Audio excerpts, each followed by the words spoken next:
Ancient Egyptians loved building huge structures. These were not only for fun, but to show how important the kings were.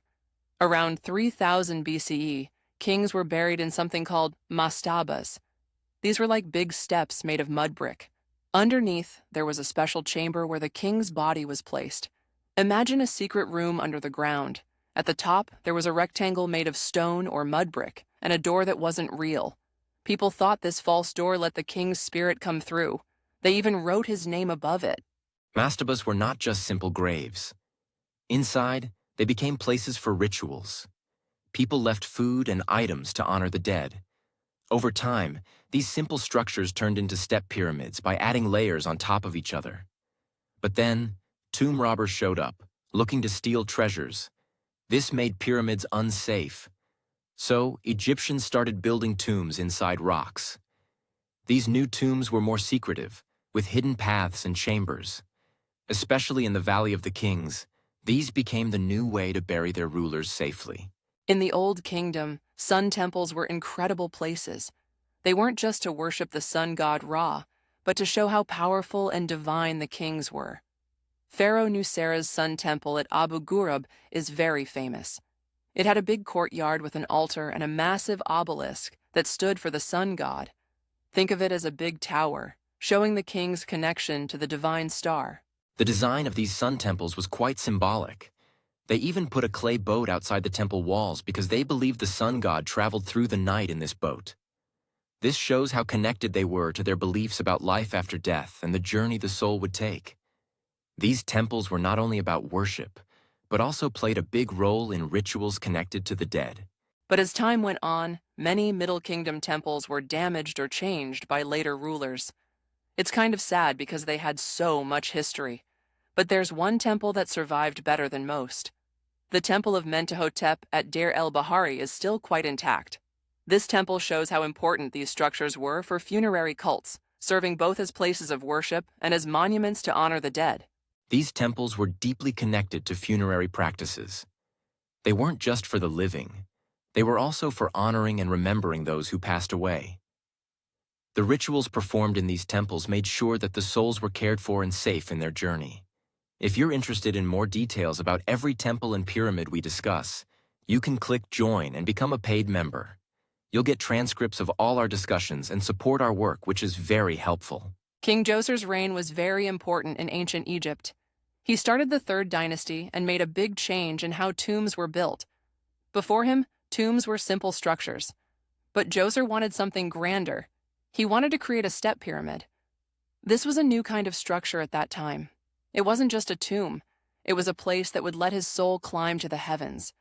His step pyramid was the first, and it set the foundation for future pyramids. Imhotep, who was Djoser's architect and engineer, played a big role in this project. He was very skilled and had many new ideas. Imhotep didn't just build a pyramid. He changed how people thought about architecture. His innovations began what we call the Pyramid Age. People say he was so wise that he was later worshipped as a god and seen as a great healer. This shows how much respect he earned over time. Imhotep's fame didn't just stay in Egypt. His name was known even in other cultures. The Greeks associated him with Asclepius, their god of medicine. Imhotep's name appeared on the step pyramid's columns, which was a big honor because usually only the king's name would be there. His work was so good that it inspired Egyptian builders for many generations. His designs were central in the Fourth Dynasty, which took pyramid building to the next level. The impact of King Djoser and Imhotep was seen clearly as time passed. After Djoser, other kings like Sekhemkhet and Senakht tried to continue with pyramid building. But it was really Huni, the last king of the Third Dynasty, who started the change to the Fourth Dynasty. This new dynasty would be known for the Great Pyramids at places like Giza. The ideas introduced by Imhotep paved the way for these incredible achievements in construction. The Fourth Dynasty really marked a new era in pyramid building. It started with King Snefru, who was known for experimenting with different pyramid designs. He led the way in building some of the most impressive structures we know today. His projects showed how much more advanced Egyptian engineering was becoming. People often say that no other time in Egypt matched these constructions. Sneferu made pyramids that were both wide and tall, introducing a look that would define this period. Seneferu's experiments are fascinating. Take the bent pyramid, for example. It started with a steep angle, but they later changed it to avoid collapse. Then there's the red pyramid, known for its smooth sides, a big step forward from the stepped structures of the past. These show the move toward the classic pyramid shape. The designs were part of learning from past mistakes and discovering new techniques that could support these gigantic structures without failing. As we move to the Giza pyramids, we see how the lessons from Sneferu's projects paved the way. The construction techniques really evolved to make the pyramids of Giza possible. They became larger and more perfect in shape. The engineering needed careful planning and learning from past issues. These techniques, developed during the Fourth Dynasty, ensured the progress not only in size, but in how long-lasting these structures were. The pyramids at Giza stand as proof of how well these methods worked. Many people love stories about ancient mysteries, and pyramids are a big part of that. Some think they came from lost lands or even aliens, but in reality, they were from amazing human efforts, filled with trial and error. Though people think of wild theories, the truth is the Egyptians perfected these over many years. They weren't just about power. They showed skill, patience, and learning that built on past experience. Imagine starting the huge task of building a pyramid. The first thing to do is choose a good place. The location has to be just right. Builders made sure the ground was flat and strong. They had special tools to make it level. Egyptians used stars instead of the sun to help them line up their pyramids. This helped them get the four corners pointing in the right directions. This kind of work needed careful planning. It's amazing to know that Egyptians used math like pi and the Pythagorean theorem long before it was famous. These ideas helped in designing pyramids. The angle had to be just right for stability. Workers also planned the materials they needed. They knew how much stone to bring in, and they worked from their mistakes to make things better each time. Pyramid building was both a science and an art. Pyramid building was organized like an army. Workers were split into teams.